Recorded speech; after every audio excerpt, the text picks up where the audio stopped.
المسألة ومن تحل چا د پاره سوال کول جائز دی او د چا د پاره جائز نه دی. سوال عن قبيصة بن مخالف قال تحملت حمالة جما یو ضمانت واخیستلو د یو کس ضمانت د دیت په هغه باندې دیت وو هغه دیت ذمہ داری ما واخیستله فاتحت رسول الله صلی الله علیه وسلم اسلم فيها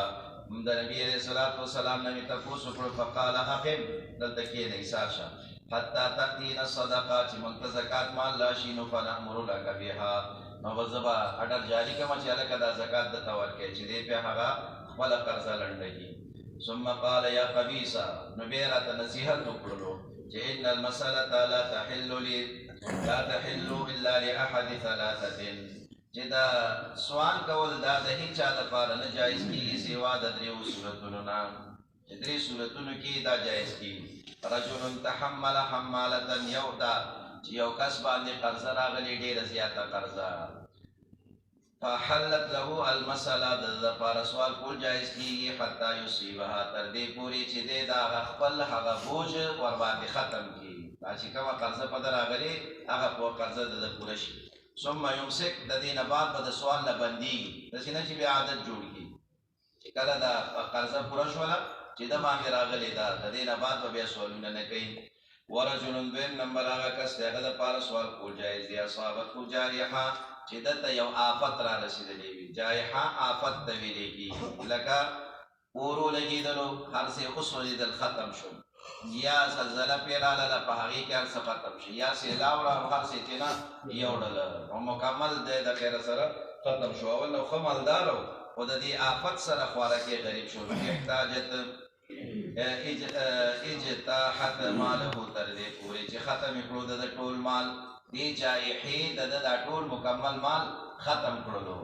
ټول دې آفت کې مصیبت دې د مال لاړو. فحلت له المسألة حتى يصيب قواما من عيش تر دې پورې چې د زندګۍ د تېرېدو دپاره دې څه ناڅه پیدا کړي چې د زندګي ورباندې تېرېدل برابر شي لکه بستره شوله کټ شولو د یو ورځې نیمې خوراک څښاک. او قال سدادا من عيش یا نبی علیہ الصلوۃ والسلام لفظ د سداد ذکر کړی دی چې دته دومره سیز میلاو شي چې د زندگی هغه ضرورت ورسره پوره شي بند شي سداد ویل کی بندېدو ته چې د ضرورتونه پوره شي. ورجل دریم نمبر هغه کس دی چې هغه دپاره سوال جایز دی اصابته فاقه چې د باندې لوږې راغلې د باندې لوږې تندې راغلې غریبي پرې راغله حتی یقوم ثلاثه تر دې پورې چې پاڅېدل ودرېدل درې کسان من ذوي الحجا د هغه هوښیار و عقلمندو خلکونه من قومه د قوم دی خو مالدار سړی و او ډېر زیات ښه حالت او ښه کیفیت کې و لیکن یو ناڅاپي هر څه ترې نه لاړه او غریب او ملنګ شو. چې کله غریب ملنګ شولو نو دغه درې کسان د دوی د قوم د خاندان پورته شول د بادشاه د حاکم په وړاندې ګواهي او شهادت ورکړو چې صاحبه موږ دا سړی پېژنو ډېر د خیره سره معزز سړی دی او ښکلې زندګي یې تېره کړې ده خو نن خوارکي باندې حالات راغلي دي ډېر ګډوډ دی څه ورسره نشته نو چې دا درې عقلمند هوښیار دینداره خلک د ده په حق کې ګواهي وکړي نو د ده لپاره هم هغه جایز ده سوال کول. لقد اصابت فلانا فاقة یقینا دې فلانکي سړي ته چې ستاسو مخې ته راغلی دی ده ته غریبي رسېدلې فحلت له المسألة حتى يصيب قواما من عيش او قال سدادا من عيش فما سواهن من المسألة د دې دریو صورتونو نه علاوه نور که چې کوم صورتونه د سوال دي یا قبیصه سحت یأکلها صاحبها سحتا دا حرام دي چې دغه سوال کوونکي دې لره په شکل د حرام کې استعمالوي. سحت حرام ته ویل کېږي چې دا حرام دي مردار دي. وعن ابي هريره رضي الله تعالى عنه قال قال رسول الله صلى الله عليه وسلم من سأل الناس اموالهم تكثرا چې څوک د خلکو نه د هغوی مالونه غواړي د تکثره د دې دپاره چې دی د خپل مال بې ځات کړي ځان مالداره کوي نور هم ورباندې فانما یسأل جمرا نو دی غواړي په حقیقت کې د اور سکروټې دی په حقیقت کې وغواړي د اور سکروټې نو ستاسو خوا فلیستقل چې څوک دا سکروټې ځان دپاره کموي او لیستکثر که څوک یې زیاتوي نو چې سوال کې او ستا ضروریات پوره وي نو دا د اور سکروټې دي نو چې څومره زیات سوال کې دومره د اور سکروټې به د قیامت په ورځ در باندې ډېرې وي. وعن عبد الله بن عمر رضي الله تعالى عنهما قال قال رسول الله صلى الله عليه وسلم ما يزال الرجل يسأل الناس یو سړی د همیشه د تل د پاره هغه د خلکونه لګیوي هغه کې سوالونه کوي غواړي حتی یاتي یوم القیامت تر دې پورې چې د قیامت په ورځ د میدان محشر ته حاضر شي نو لیس فی وجهه مزعة لحم نه به وي د په مخ باندې یو ټوکړه د غوښې یو ټوکړه به هم وي نه پاتې ولې د دې نه مراد ذلت او خواري ده چې دغه مخ چې دا خو ډېر زیات معزز دی لیکن د دنیا د یو څو روپو ټکو دپاره دا خپل مخ دا ذلیل کړی او خوار کړی و نو الله به سزا هم دغه شان وله ورکوي وعن معاویة رضی الله تعالی عنہ قال قال رسول الله صلی الله علیه وسلم لا تلحقوا فی المسأله تاسو مبالغه مه کوئ په غوښتنو کې د خلکونه غواړئ ما په مبالغې سره خلکو نه ډېر څیزونه مه غواړئ الحام مبالغه فی المسأله په سوال کې د چا نه مبالغه راکړه که نه مړه څنګه چل شولو تا خو راته ویلي وو که نه بیا کله به راته راکې او بیا کله راشم نو دا مبالغې دي د خدای بنده خو بس خیر سره سوال دې وکړو زه د مخې دې رڼا شه بې خله ما چې دا م راکه او دا م راکه او دا م راکه فوالله لا یسألني احد منکم شیئا دا الله په ذات باندې قسم وي چې تاسو کې هیڅوک زما نه څه نه غواړي فتخرج له مسألته مني چې راوباسي د لره د ده دا غوښتنه زما نه څه شی چې دی زما نه غواړي دغې غوښتنې په وجه زه ده تصور کړمه وانا له کارح په دا شان حال کې چې زما خوښه نه وي چې دته یې ورکړمه نو فیبارک له فیما اعطیته چې بیا دته په دې کې برکت وشي یعنې دې کې به هېڅ قسمه برکت د ده لپاره نه وي خیر به نه وي وعن زبير بن العوام رضي الله تعالى عنه قال قال رسول الله صلى الله عليه وسلم لأن يأخذ أحدكم حبله جبتا سكيو كسوال خبل رسي فيأتي بحزمة حدم أو حطب بياد راوڑي دا غرنا يو پند دا لرگو حزم ویلی کی چه فاغا کی پڑی کی یو پند کتڑی دیتا حزم ویلی کی یو پند دا لرگو على ظهره فخبل شاباندي فيبيعها او بخرس کی فباغی کی کلی وطن کی نو فیکف الله بها وجها او الله جل شانه محفوظ کی دغی پیسو پذری سرا وجهه ذات د ذلت او د خوارینا د سوال چې کم ذلت او خواری دا د دین الله محفوظ کی مطلب دا چې کله تاسو ضرورت او حاجت رالو نو سوال مکوئ نو څه به کوئ لاسګاډې به پیدا کړي او د خیره سره سبزي به پرې واچوي سبزي به د خیره خرڅوي والی د خیره سره تازه سبزي دا ښه ده د دې نه چې راکه ملګری 1 روپۍ راکه 1 روټۍ او خو لیکن سوال به نه کوو د سوال نه دا بهتر دي خرګاډې چلول د سوال نه بهتر دي چې خرګاډې در سره وي او د خیره سره ښه ښایسته مزېداره سبزي دې پکې اچولي وي ګرځه په کوڅو کې دا غوره دي د دې نه د بل چا د سوال کولو نه که هغه ته په منبر سوال کې او که هغه ته د خیر سره په جومات په دروازه کې کې او که په روډ باندې ولاړې دا سوال کې د دې نه بهتره خرګاډې ګرځول ښه دي خیر له دا د لپاره ډېر زیات بهتر دي من ان یسأل الناس چې دی د خلکو نه سوال وکړي اعطوه او منعوه د هغې خوښه نه کوله ورکړه او په ورته ایزه مړه شرمېږې نه غټ پټ سړی نو د دې نه ښه دا نه ده چې خپل سبزي خرڅوه وعن حكيم بن حزام رضي الله تعالى عنه قال سألت رسول الله صلى الله عليه وسلم حكيم بن حزام رضي الله عنه ولا واقع ذکر کړي چې نبی عليه الصلاه والسلام خاطر عالم نو ماته د مطالبه وکړه فاعطاني راکړل ثم سألت بیا مې ورته اجازه نور بیا راته راکړه ثم قال لي بیا راته نبی عليه السلام نصیحت کوي چې یا حکیم ان هذا المال خضر حلو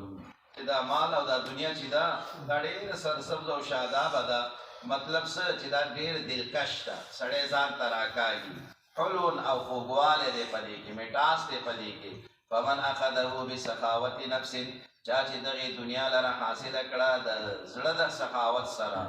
یاره دا د دپاره زه حاصلوم چې وپې لګومه چې دې لره ولګومه په ښځه باندې په بچو باندې په دوستانو باندې په ګاونډیانو په خپلوانو رشتهدارانو په دې نیت باندې دنیا حاصلوي بورک له فیه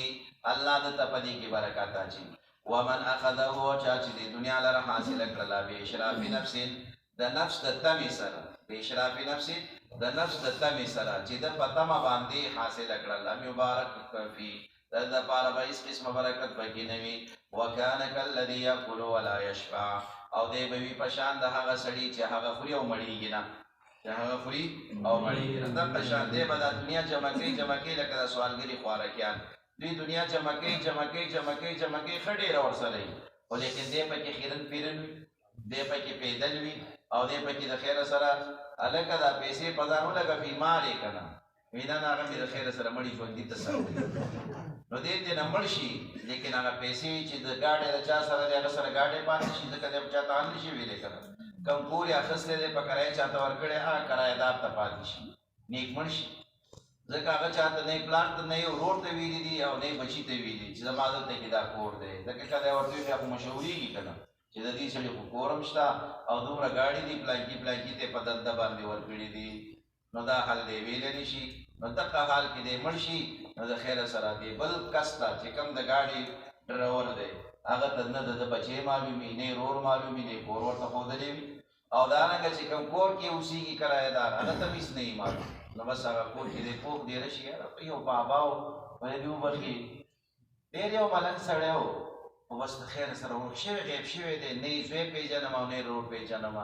نو بس په مفتو کې دی بل ته کور میلاو شي. نو دغه د ملنګان ټول دغه شان دا سوال لري. نو دا د نبي علیه السلام هغه پیشنګویي چې لم یبارک فی، دې کې بیا برکت نه وي، خیر نه وي. د مثال په شان دغه دی چې یأکل ولا یشبع. والید العلیا خیر من الید السفلی. نو ید علیا نه مراد منفقه دی او سفلی نه مراد دا چې کوم ور باندې خرچه کېږي سائله. اليد العليا هي المنفقة والسفلى هي السائلة. وعن أبي سعيد الخدري رضي الله تعالى عنه قال إنه ناسا من الأنصار سألوا رسول الله صلى الله عليه وسلم فأعطاهم حتى نفد ما عنده. نبي عليه السلام دا هر څه ورکړل تر دې پورې چې څه ورسره ټول ختم شو. نفد ما عنده چې څه د نبي عليه السلام سره هغه ختم شول. قال حكيم فقلت يا رسول الله والذي بعثك بالحق لا أرزق أحدا بعدك. حکیم بن حزام رضی الله تعالی عنہ چې کله دا خبرې اورېدلې نو نبی علیه السلام سره یو وعده یو لوز وکړلو چې قسم مې دی په هغه ذات باندې چې ته رښتینی پیغمبر رالیږلی، لا ارزق احدا بعدک، زه به نه کوم ما د هېڅ چا مال ستاسو نه بعد، د هېڅ چا نه به هېڅ شی ستاسو نه بعد به نه کوم، بلکې تاسو نه مې وغوښتل دې نه بعد به د هېڅ چا نه هېڅ نه غواړم. نو دی یې ورسره وعده وکړه چې سوال به زه نه کوم حتی وفارق الدنیا، او دی په دغې هغه باندې ټینګ پاتې شوی دی. وروسته بیا چې کله عمر فاروق صاحب خلیفه شو هغه په ټول ته وظیفې مقرر کړې، نو دلته به یې وظیفه ورکوله، دلته به یې چې راشه ما د نبی علیه السلام سره وعده کړې ده چې زه به د هېڅ چا نه مال نه کموم، مطلب دا چې هېڅ چا نه به زه څه نه علم او زه یې نه علم. نو بار بار به یې راغوښتو اخري کې دا ټول خلک یې پرې راجمع کړي چې هلکه تاسو په دې ګواه شئ چې دلته خپل حق ما پیش کړو دی نه علي، نو زه اوس ورسره څه وکړم، زه دلته دا خپل حق ورکوم دی نه علي. نو چې نه یې داسې نه چې د قیامت په ورځ زه مجرم د ده په وړاندې ثابت نه شم، نو تاسو په ده باندې ګواه شئ چې دلته ما خپل حق رسولی دی، خو دی دا خپل حق مانا رسولی نه علي نه. نو دومره کلک په دې خپله وعدې او ټینګ پاتې شوی دی ده. وعن ابن عمر رضي الله تعالى عنهما أن رسول الله صلى الله عليه وسلم قال وهو على المنبر يذكر الصدقة والتعفف عن المسألة. نبی علیہ السلام د دې زکاتونو بیان کولو او ورسره به نبی علیہ السلام بیان د دې سوال نه د بچ کېدو بیان وفرمایلو. د هغې کې دا وفرمایل چې الید العلیا خیر من الید السفلی والید العلیا هي المنفقه والسفلی هي السائله. وعن ابي سعيد الخدري رضي الله تعالى عنه قال انه ناسا من الانصار سالوا رسول الله صلى الله عليه وسلم فاعطاهم. نبی علیہ السلام چې څه هغوی غوښتل ولا ورکړل حتی نفد ما عنده تر دې پورې چې ختم شول هغه چې نبی علیه الصلاة والسلام سره و. فقال نو وروسته ورته فرمایي ما یکون عندي من خیر، چې زما سره څومره هم مال وي، خیر نه مراد مال، چې څومره ما سره مال وي فلن ادخره عنکم، زه د ستاسو نه دا د خپل ځان سره نه جمع کوم چې تاسو ته در نه کوم او د ځان سره زه جمع کوم، دا کار زه نه کوم. یعنی چې سره سره وي هغه به زه تاسو در کوم، زه مې د ځان سره نه پرېږدم. خدا یاد ساتئ ومن یستعف یعفه الله، چې چا چې ځان بچ کړلو د سوال کولو نه الله به دلره بچ کړي د سوال نه. اسباب ورته دا شان پیدا کړي چې دی به د سوال نه محتاجه کېږي. ومن یستغنی یغنیه الله او چا چې په زوره د خلکو نه ځان بې پروا کړلو چې الله دې دوی ته مبارک دي دوی ته ګاډي ورکړي مبارک دي ورته پیسې ورکړي مبارک دي ورته بده چاته هم نینی شینی نه کیږي ځان دې نه بې پروا کړی دی نو یغنیه الله الله به د ټول ضرورت د غیبونه پوره کوي چاته به بیا الله نه محتاج کوي ومن يتصبر او چې څوک په زور خپل ځان کې صبر پیدا کوي په زور ځان کې صبر پیدا کوي يصبره الله الله جل شانه با دا صفت د صبر د تنصیب کی صفت د صبر با د تنصیب کی او د دې صبر صحیح حیثیت ته وما معطي احد عطاء هو خير واوسع من الصبر چې په تاسو سره سدي پاغي باندې ته قناعت وکي د دې نه بل لوی کمال نشي کېدلی د دې نه بل خېګړه نشي کېدلی د دې نه بل لوی خوی او عادت او خېسته نشي کېدلی وعن عمر بن الخطاب رضي الله تعالى عنه قال كان النبي صلى الله عليه وسلم يعطيني العطاء عمر فاروق سے خپل واقع ذکر کوي چې نبی عليه الصلاه والسلام بذکر یو کال باندې مقرر کړه ما چې راشه پلاکې کارو کاغه به ما وکړلو نبی عليه السلام به بیا د هغه اجرت راکول ما به چې شیخ ما خدا کار د الله د رضا لپاره کړی دی او دا مال زمانه دی پکار نبی عليه الصلاه والسلام براته فرمایي چې کله تا ته مال بغیر ستاده تمې ستاده خیر ستاده لالچ نه ملاويږي هغه قبلوا کله ضرورت او حاجت دی او خپل ضرورت کې ولګاو او حاجت او ضرورت دی نه وي نبی د خیر سره صدقه کوي نبی عليه السلام ورته فرمایل چې کله تا ته یو مال راځي او بغیر ستاده حرص او ستاده تمې ستاده لالچ نه نو دغه مال قبلوا کستا خپل ضرورت او خود خیر سره خپل ضرورت کې استعمال کوو که ضرورت دی نو الله په نوم یې ورکړه خدای خوشاله کا فاقول اعطه اقبل الیه مني نو ما بنبی علیہ الصلوۃ والسلام تعالی کولو د الله حبیبا تاسو دغه عطیه او دا پیسې ورکړه هغه چاته چې هغه دې ته زمانه زیات محتاج وي فقال نبی علیہ السلام برکته خذه والا فتمول دا خپل مال کی جمع کا وتصدق به او به صدقه کا خیرات کا فما جاءك من هذا المال وانت غير مشرك چتا تک مال راشي د دې دنیا نه دا شان حال کې چتا د هغه تمکون کې نه ولا سائل او د چانه مختون کې نه فخذه ومال او چې کوم بغیر د اشراف نفس او بغیر سوال نتا د نمیناویږي نو فلا تتبعه نفسك نبي هغه پس خپل ځړ ملګاوه هغه پس خپل ځړ ملګاوه الله تتبع نفسك دې پس خپل نفس اوړه ملګاوه بد دې نظام بیغمه کوي پروا کوي چې زندگی دې آسان شي وعن سمره بن جندب رضي الله تعالى عنه قال قال رسول الله صلى الله عليه وسلم المسائل قدوح نو دا درې قسم الفاظ ور ترازی رسو یو روایت کې لږ تر روان دي یو ته قدوح ویل کېږي بل ته قدوش ویل کېږي بل ته خموش ویل کېږي دا خموش ته ویل کېږي او خدوش ته ویل کېږي او قدوح ته ویل کېږي رسو روان دي زباب دې کې بدل کوم چې راوړل شي اوس نه وایي نو قدوح زخم ته ویل کېږي او بیا علماء فرمایي چې د قدوح اطلاق په هغه زخم کېږي چې هغه په غاښ باندې پچا کې پیدا شي سپی در باندې چکولې یا خر در باندې چکول غولو یا اصل باندې ولګولو یا بل انسان در باندې ولګولو دا شان کم زخم چې په انسان بدن کې پیدا شي دې ته قدوح ویل کېږي او څو علماء فرمایي چې نه بس دا زخمونه دي او مختلف نمونه دي خموش دي خدوش دي او دا رنګه قدوح دي يقدح بها الرجل وجهه چې د دې سره زخمي کوي دا سړی خپل مخ فمن شاء ابقى على وجهه نو دا چې د چا خوا خوي دي دا زخمونه او داغونه دي په خپل مخ باندې پریدي ومن شاء تركه کله چا خو ځان نه لري کی الا ان يسال الرجل ها که یو سړی سوال کوي دا سلطان د یو عہدیدار نه دا عہدیدار وي دغه لپاره چې تاسو ضرورت به پوره کوي چې تاسو حاجت ته ضرورت یې هغه تور دی سیوا زمون دا حاجت ته تاسو د اعمال زمون په نوم راغلي دا مون تراکا هغه نه کولې شي او فی امر الله یجد منه بدا یا دا شان معاملې کې چې دا هغه نه د تخلاصې نه بغیر د سوال نه د معاملې وړاندې سینا نو بیا خیر دی وعن عبد الله بن مسعود رضي الله تعالى عنه قال قال رسول الله صلى الله عليه وسلم من سأل الناس چې څوک د خلقونه غواړي وله ما یغنی حال دا چې د سره دومره سیز موجود وي چې د ضرورت په پوره دی ما یغنیه د ضرورت په پوره دی د یوې ورځې می جاء یوم القیامه د قیامت پر ورځ باندې راځي په دا شان حال کې چې وا مسألته فی وجهه خموش چې دا سوال بد د په چهره او د په مخ کې خموش دا با خموش وي او یا او خدوش بوي او خدوح بوي نو خموش علما فرمایي چې په یو ډکی سره په لرګي سره ستا په بدن کې زخم راشي دیتا خموش ویل کېږي او